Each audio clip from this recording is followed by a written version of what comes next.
Pero, like yun nga po yung sinasabi niyo nga po sa Paris. Kasi, magtutour na nga po kami. May 2 na po yung alis, May 12 na po yung alis namin. So, kinabukasan po, after po ng birthday niya, lilipat na po kami sa States po. Magtutour na po kami. So, hopefully po maraming time para makapag-ikot, makapag-depot.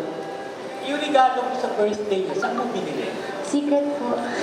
Hello na eh. Mamaya, alam kayo sa social media. Hindi po.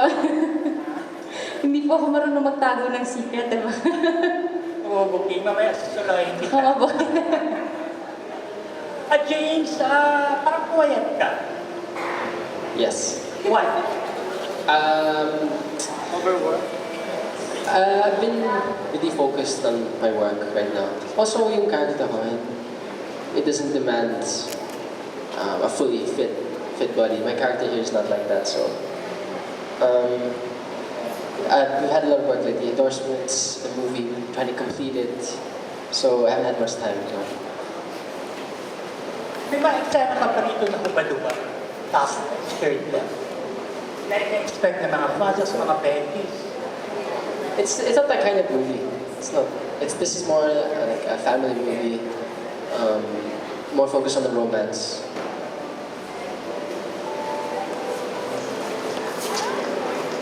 Thank you. Parang gusto mo yung, diary ba yun? Yung may panyo scene, di ba? Diary yun. Oh, this time, Rowan, walang banyo scene. Kasi nga, long distance yung relasyon nilang dalawa. So, mas malamang yata yung hindi sila magkita eh. Di ba? Yes. Every summer lang. So, ayan. Okay ka na ate? Okay.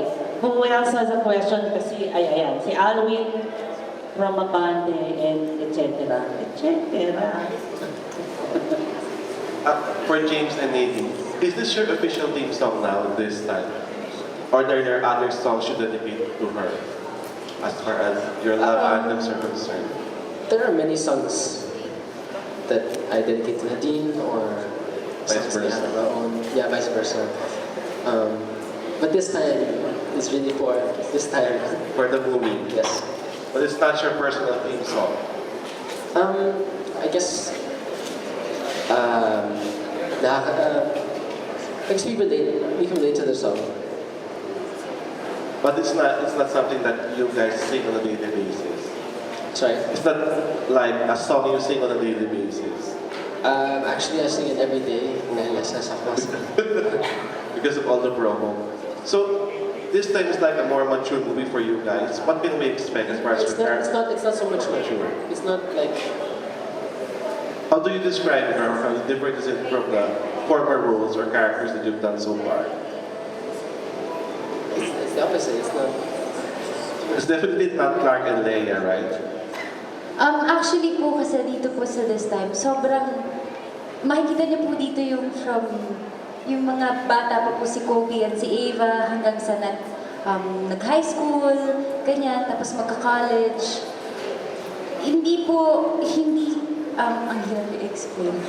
Yung ano po, yung, ayan, Siguro the difference here is that it started with innocent love hanggang nag-progress and then hanggang nag-mature sila into professionals.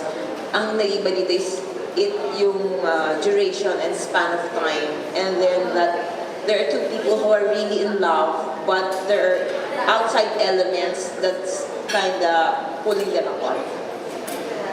And how was the outside elements in the movie? Or were they difficult to shoot? sorry po? Kamusta yung mga outside elements na sabi ni Miss Mel sa movie? Was it easier to shoot now that you're a couple na pag may mga ganung mga eksena or mas mahirap naman siya gawin? Is it easier to shoot? Shoot. Yung mga eksena na sinasabi ni Miss Mel na parang because of certain circumstances, hindi kayo makapagsama sa were there scenes more difficult to shoot or mas madali na ngayon? For me, I don't think our relationship makes a difference for the challenges that the characters experience in the movie, because that's completely different.